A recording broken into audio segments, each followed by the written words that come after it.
Purwokerto adalah pusat pergerakan, namun mobilitas warganya sempat terhambat oleh tembok birokrasi. Apa urgensinya? Kita berbicara tentang service deadlock, atau kebuntuan layanan yang memaksa ribuan penumpang kereta api berjalan kaki sejauh 1,2 km demi mengakses transportasi umum. Padahal, volume penumpang mencapai 15.850 orang per harinya. Integrasi ini mendesak dilakukan untuk merespons 98% suara publik yang menuntut kemudahan aksesibilitas.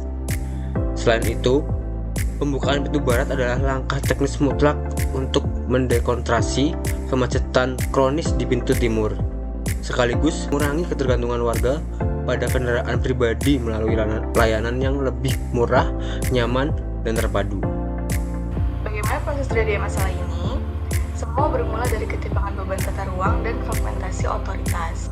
Pintu Timur mengalami kemacetan kronis karena menjadi satu-satunya titik temu. Di sisi lain, pintu Barat secara fisik sudah siap, namun tertutup secara administratif. Pemerintah daerah tidak bisa memaksa masuk karena lahan stasiun adalah wilayah private BUMN, sedangkan KAI fokus mengebut lahan parkir mereka sendiri.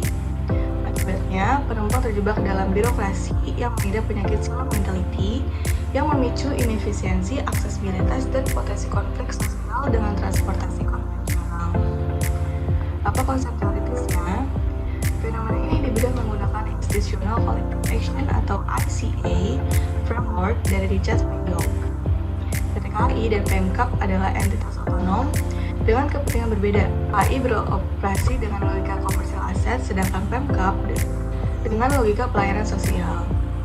Kolaborasi ini tertunda bertahun-tahun karena tingginya biaya transaksi, seperti ketakutan kehilangan aset dan repotnya negosiasi. Namun, integrasi akhirnya terpaksa terjadi karena biaya diam atau cost of inaction berupa kemacetan kronis dan protes masif warga jauh lebih merugikan reputasi kedua instansi daripada biaya untuk berkompromi. Sudah kemarin kita akan dibuka dan dimulai.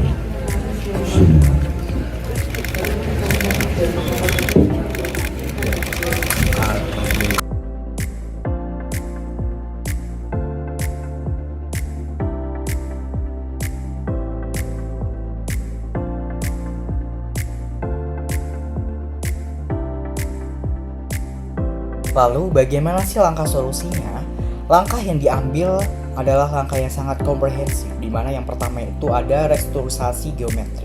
Jadi ini yang pakai ini berlaku 90 menit. Sampai dengan 90 menit pindah-pindah ke Trans Banyumas yang lain itu gratis.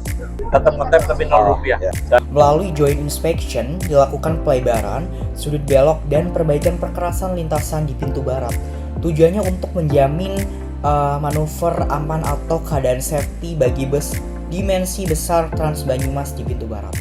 Yang kedua itu ada sinkronisasi frekuensi, di mana penerapan jadwal 15 menit untuk koridor 1, 3A dan 3B secara akumulatif sehingga tercipta kedatangan bus setiap 5 menit sekali di zona transit stasiun. Kemudian yang ketiga ada zona drop off gratis tersegmentasi, di mana menggratiskan fasilitas drop off khusus di pintu barat untuk sengaja mengarahkan arus kendaraan dari pintu timur yang sudah jenuh. Kemudian yang keempat itu ada integrasi tarif dan transfer 90 menit, di mana penerapan tarif tunggal dengan fasilitas gratis pindah koridor. Ini menyebabkan kepastian biaya ekonomi bagi penumpang dari wilayah satelit seperti Aji Barang atau Batu Raden. Kemudian yang kelima ada formalisasi operasional, di mana mengunci komitmen melalui berita acara dari Ditjen Perhubungan Darat untuk menjamin kepastian hukum dan keberlanjutan layanan. Terakhir, bagaimana dampaknya terhadap dinamika tata kelola pemerintahan? Pertama, terjadi reduksi ego sektoral melalui consensus-oriented decision making. Dialog tatap muka antara bupati dan kepala daop berhasil membangun kepercayaan. Lalu kedua, mitigasi ICA dilemma, di mana kedua instansi berhasil menurunkan biaya transaksi demi menghindari kerugian cost of inaction. Lalu yang ketiga, dekonsentrasi ruang publik yang memecah kemacetan pintu timur. menciptakan perencanaan transportasi holistik. Lebih dari itu, ini adalah momen peralihan paradigma menuju new public service.